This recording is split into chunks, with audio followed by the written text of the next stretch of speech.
base, je suis professeure ici, donc à l'Université du Québec en Outaouais. Ma spécialisation est de la didactique du français langue seconde. À l'UQO, donc, je travaille français langue maternelle, français langue seconde, et je travaille aussi en technopédagogie, donc intégration des technologies au primaire et au secondaire.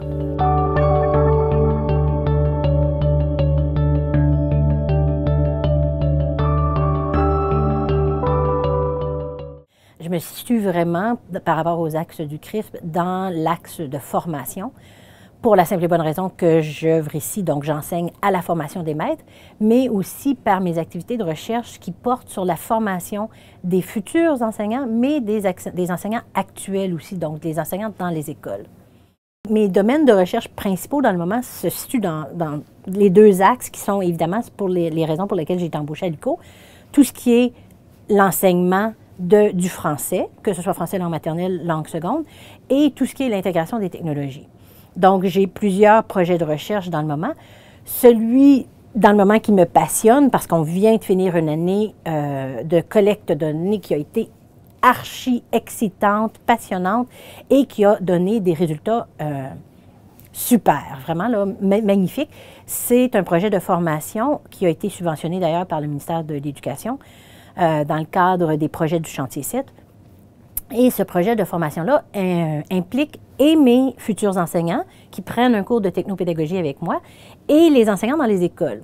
Alors, ce qu'on fait, c'est ce qu'on a appelé un mentorat réciproque parce que mes futurs enseignants sont forts en techno, tandis que les enseignants dans les écoles, ils ne sont pas forts en techno, ils ont besoin de formation.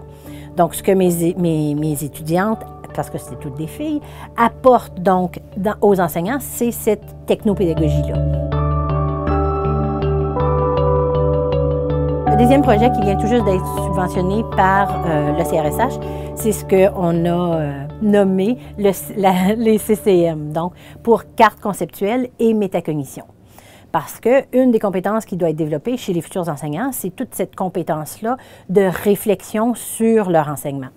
Et nous croyons que la carte conceptuelle peut être utilisée pour développer ce recul-là sur son enseignement pour aller voir qu'est-ce qui se passe, qu'est-ce que je fais bien, qu'est-ce que je peux améliorer, etc. Donc, la carte conceptuelle, on va utiliser deux types de cartes conceptuelles, donc vraiment ce qu'on appelle la carte avec les concepts, mais aussi la carte procédurale. Donc, pour amener les élèves, les étudiantes, je vais dire, à réfléchir sur qu'est-ce qu'on a besoin, donc les concepts de base dans l'enseignement de la technopédagogie, et comment est-ce que je dois le faire, donc la carte procédurale. Est-ce que vous voulez que je vous montre des cartes que les étudiantes ont déjà faites?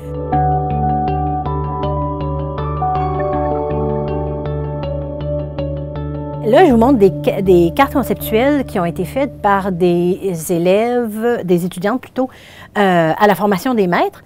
Puis, il y en a deux sortes, là, au fur et à mesure, vous pourrez voir. Ici, dans ce cas-ci, c'est vraiment une carte conceptuelle sur l'apprentissage et l'enseignement de langue seconde. Donc, comment l'étudiante perçoit une carte conceptuelle, comment ça se dessine l'apprentissage d'une langue pour elle.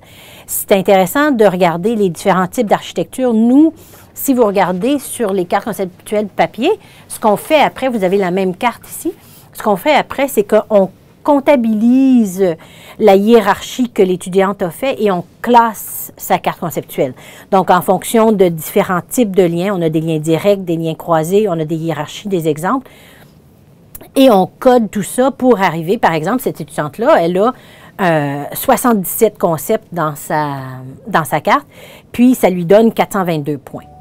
Évidemment, ça, c'est une première analyse qui est très quantitative. Ensuite, on fait une analyse qualitative des concepts qui ont été mis. Qu'est-ce qu'elle a jugé suffisamment important pour mettre dans sa carte conceptuelle?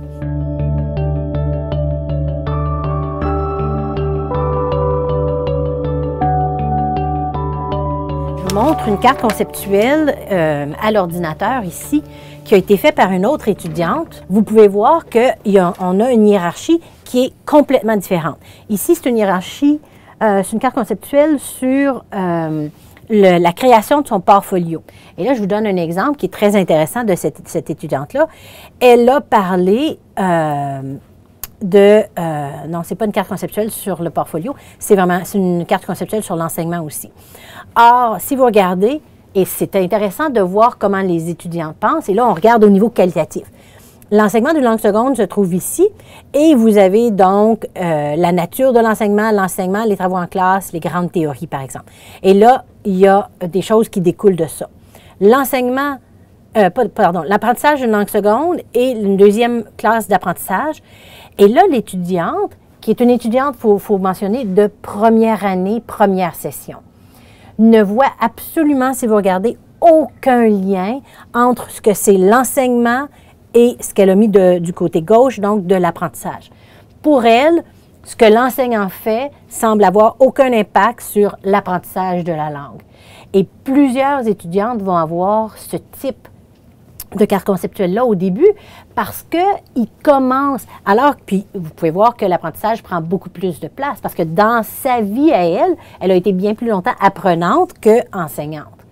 Alors donc, on peut aller déduire énormément de choses au niveau de la carte conceptuelle des gens. Ce qui m'a amené au CRIF, c'est une très bonne question, c'est la chance de pouvoir interagir avec des professeurs, d'autres chercheurs qui ont des intérêts communs aux miens. Parce que dans une plus petite université, souvent, on n'a pas des gens qui travaillent dans les mêmes domaines, parce qu'on a un éventail de profs plutôt que plusieurs profs dans le même domaine.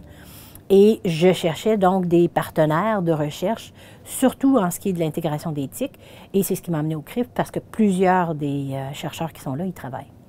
Les étudiants avec qui je travaille, pour les amener à voir qu'est-ce que c'est de la recherche, premièrement, ce que je tente de faire, c'est pas toujours possible, mais dans la grande majorité du temps, ce l'est, je les amène dès le départ à lire le projet. Parce que s'ils n'ont pas lu le projet, ils ne savent pas, je ne veux pas que les étudiants voient qu'une petite partie du projet.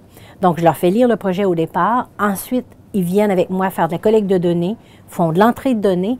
Et là, pour les étudiants du bac, je commence à les former donc à l'utilisation, par exemple, d'Atlas TI, de SPSS, tout ça, pour leur montrer comment faire un peu d'analyse. Évidemment, ils ne peuvent pas faire des analyses là, aussi poussées que mes étudiants de deuxième cycle, mais ils voient le processus. Et c'est le processus qui est important parce que, autrement, on ne voit pas quel impact a quelque chose à plus long terme dans le processus de recherche. Alors, je les amène vraiment là, à être là tout au long.